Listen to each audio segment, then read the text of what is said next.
Imagine pulling a hot toasted diamond of bread, watching thick mozzarella stretch infinitely through heavy clouds of savory steam.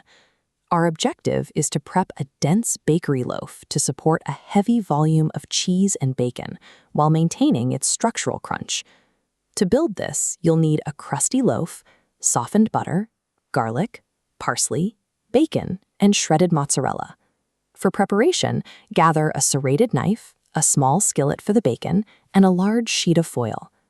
The success of this appetizer relies on specific geometric scoring, which creates the interior surface area needed to trap and hold the fillings. We begin by preparing the savory elements that will form our flavor foundation. Slice the bacon into small pieces. Fry them over medium heat until the fat renders and the meat reaches a deep, crispy sear. Remove the bacon with a slotted spoon to drain on a paper towel, keeping the bits separate for the stuffing phase. In a small bowl, combine the softened butter with minced garlic and chopped parsley until the mixture is uniform. Using softened butter, rather than melting it, ensures the garlic and herbs adhere to the interior walls of the bread during the assembly process. With the fillings ready, we move to the most technical phase, scoring the crusting loaf. Using a serrated knife, cut diagonal slits across the entire loaf, spacing each cut approximately 1 inch apart. Avoid slicing through the bottom crust, as this destroys the bread's ability to act as a container for the melted fats. The safe zone for your blade is exactly 1/2 inch above the base, leaving enough crust to support the weight of the fillings. Now rotate the bread 45 degrees and execute a second set of diagonal cuts in the opposite direction. These intersecting lines create a repeating diamond pattern across the top surface of the loaf.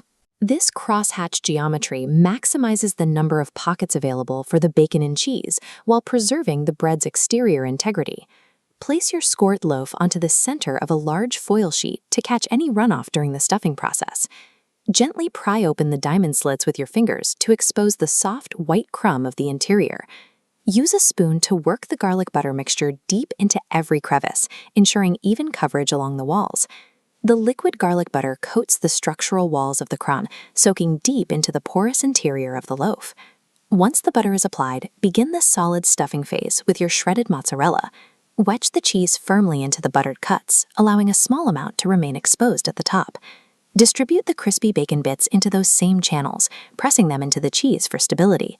Applying the butter before the cheese prevents a dry center, as the fat creates a barrier that keeps the interior moist. Fold the aluminum foil up and over the loaf to create a sealed package.